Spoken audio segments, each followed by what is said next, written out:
Hey guys, what is up? Today I'm going to be filming this look for you. This right here, it's a very natural, glowy, dewy, just natural no makeup look. Yeah, basically all I ever fucking do on my channel. But anyways, today's video is actually kind of special because I'm going to be using Glossier products, which Glossier is a brand that is known for kind of being more like natural, no makeup. Like that's kind of their aesthetic, I feel. So I'm going to be showing you guys today how you can create this look using mainly Glossier products. There are a few other brands in there, but you know. As you can see, we just got a little bit of glow going on here on the cheeks. Put a little bit of rouge on as well. Got some faux freckles, did my eyelashes, even did the brows, how? Before we get into the tutorial though, be sure to hit the subscribe button down below and make sure you turn on your notifications so you can see more videos in the future. I plan to be filming more often throughout the summer. I actually just took my last final today, so I am done for the semester, bitch. So y'all gonna be seeing my annoying ass a lot more. Be sure you hit that subscribe button below. I'll be coming back with more content, hopefully consistently. Without further ado, let's begin this tutorial. I actually wore this out, so I'm looking a little greasy, but I'm gonna show you how to do this minus, you know, too much shine. So first, I'm gonna take my Garnier Skin Active Micellar wipes and I'm gonna wipe this shit off. I really like these wipes for removing makeup because they are fragrance free, which is good because my skin tends to be a little sensitive to stuff like that.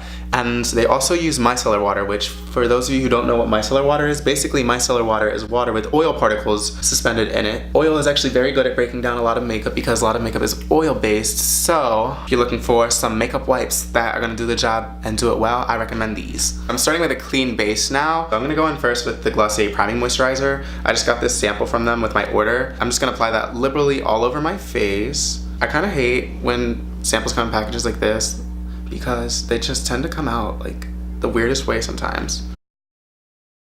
Alright, now that I have that worked in, I'm gonna go with my base. This is actually not the Glossier Skin Tint, but I have showed this product on my channel before. This is the Milk Makeup Sunshine Skin Tint, and I'm using the shade Honey. Milk Makeup's another brand that kind of reminds me of Glossier, sort of like no makeup, very simple, almost like Tumblr Ho-esque makeup, you know what I'm saying? I couldn't justify buying the Glossier Skin Tint. Just from the reviews I was reading about it, it just doesn't really provide any coverage, which is kind of the point of Glossier. It's supposed to be like a no makeup look. But for me, I just couldn't justify buying another base, especially one that, you know, doesn't really provide that great of coverage and also lacks sun protection. You guys should not depend on your foundation to provide your sun protection, but every little bit certainly helps. So instead, I'm gonna go in with the Milk Makeup Sunshine Skin Tint because I find that it's pretty similar concept, you know, very lightweight, sort of natural, dewy finish. I believe it contains olive, avocado, and another natural oil, which helps to just keep your skin moisturized, add to the dewiness effect, and also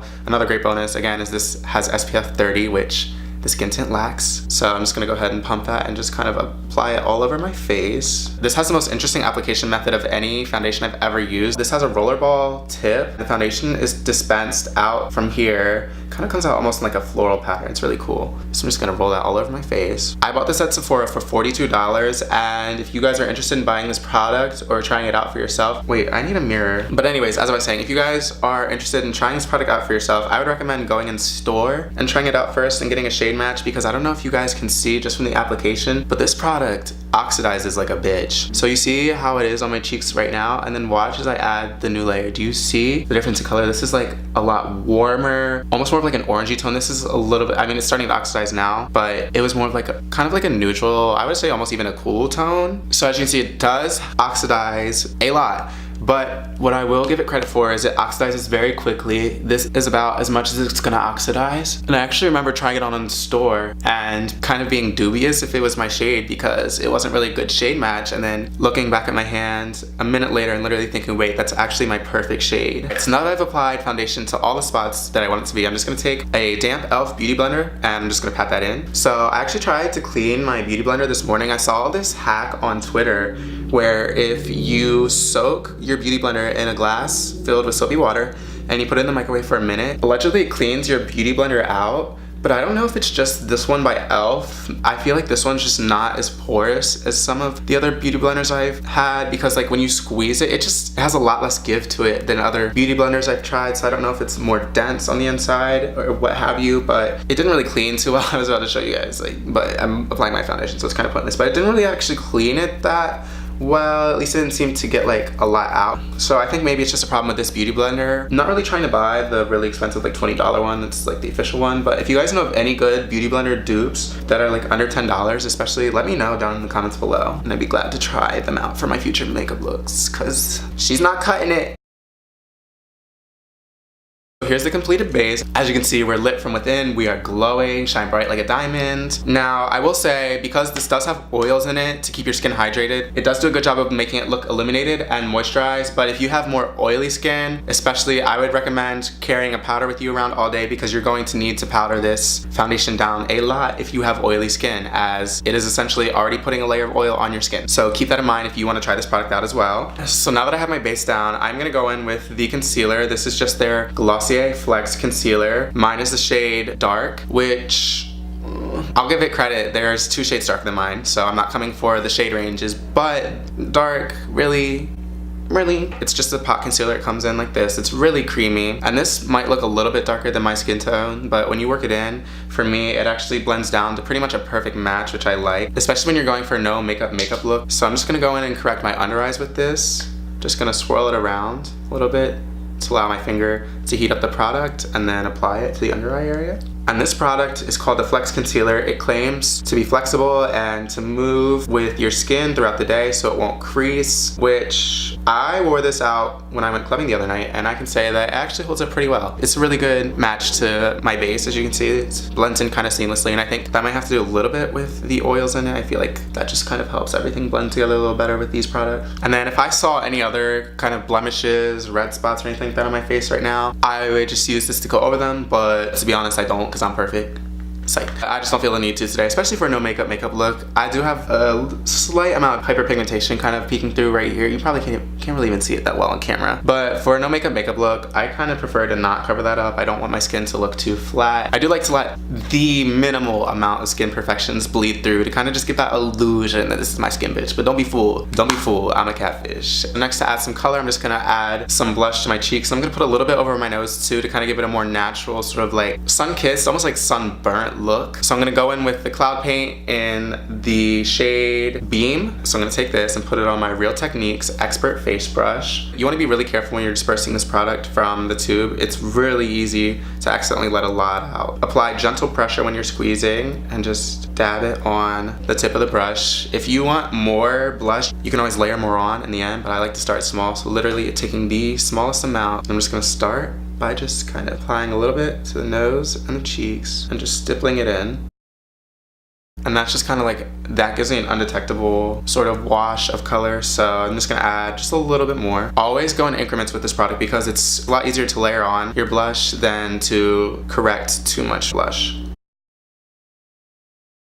So as you can see there, just gives me a nice healthy wash of color. I just look flushed out, but it doesn't look like I'm wearing any blush right now. It just looks like a natural flush of the cheeks. And this shade Beam is actually a coral color, so this works really well on warm skin tones, which is why I'm wearing it with this base, because this tends to come off as a little bit more of a warm base. So I feel like it just is accentuated really nicely with this base. So next we gotta do something about these brows. They're not doing too bad, but you know, they're kind of out of pocket. So I'm gonna take the Glossier Boy Brow, and this is in the shade Black, and I'm just gonna go ahead and use that to define my eyebrows. So this is a tinted brow gel. It has a very, very, very small applicator, which really surprised me. It really just surprised me coming from using the Anastasia Beverly Hills Clear Brow Gel and just how long that applicator was to see this, but I actually kind of like the precision. You wanna make sure that you rub all the excess off on the inside of the tube. You don't want too much because trust me, it can get kind of clumpy if you let too much sit on the brush.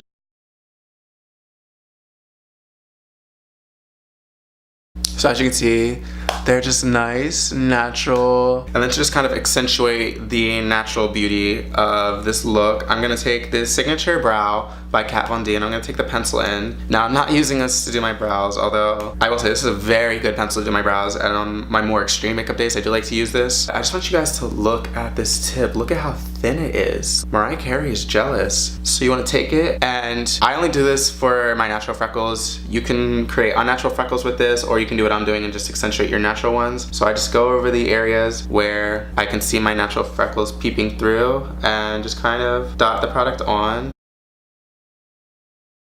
And then just to kind of tone them down, I'm gonna tap over them very gently. Some of these are looking a little crazy. And as you can see there, it just gives you these really natural looking freckles. I'm gonna do some highlight, but before I go in with that, I just wanna kind of tone down the shine just a little bit. As I mentioned earlier, this foundation does have a base with 3 different types of plant oils in it to kind of moisturize your skin. So I'm gonna tone down the shine with this NYX Mineral Setting Powder. Set it, don't fret it, and this is in the shade light medium. So I just want to get a hefty amount on the brush, but I'm gonna tap most of it off, and I'm just gonna lightly kind of dust it all over my face just to tone it down everywhere, and then I'm gonna bring back some glowing with highlighter to the specific points of my face that I want it. So as you can see, we're still glowing, but you know what? She turned it down 2 notches, okay? She was being a little too loud, and I told that hoe to go have a seat. So for the highlighter today, I'm using Glossier Haloscope. This is in the shade Moonstone. It's a very nice pearlescent, white, dewy sort of highlight. I find when you apply this directly to the face, your face products stick to it. So what I like to do is just kind of apply a generous amount to the back of my hands, like so. Kind of use my hand as almost like a palette to capture some of the product. And then I like to go in with this e.l.f. contouring brush, and I will just kind of dip that in the product and just apply it to the areas of my face where I want just a little bit extra glow. So for me, that's right along the high points of the cheekbones. I'm gonna add just a little bit to the tip of the nose as well. And lastly, this step is optional. I actually wore this same look out today and I didn't do this, but you totally can. So I bought this product just because of the website and how to advertise it. I mainly would wear this to go out, but it actually is really natural looking. So you could wear it on a day where you want more natural looking makeup, but I'm just going in with the Glossier Lash Slick. This is the first mascara product I've ever used, but I really like it. I don't really have any other product to compare it to, but I find that this leaves a really natural finish and separates your lashes. It almost doesn't look like you're wearing mascara. So that is the completed look. If you like this video, be sure to give it a thumbs up and subscribe for more content in the future. Go ahead and give me a follow over there on Instagram, and I'll be back with more videos shortly. Bye.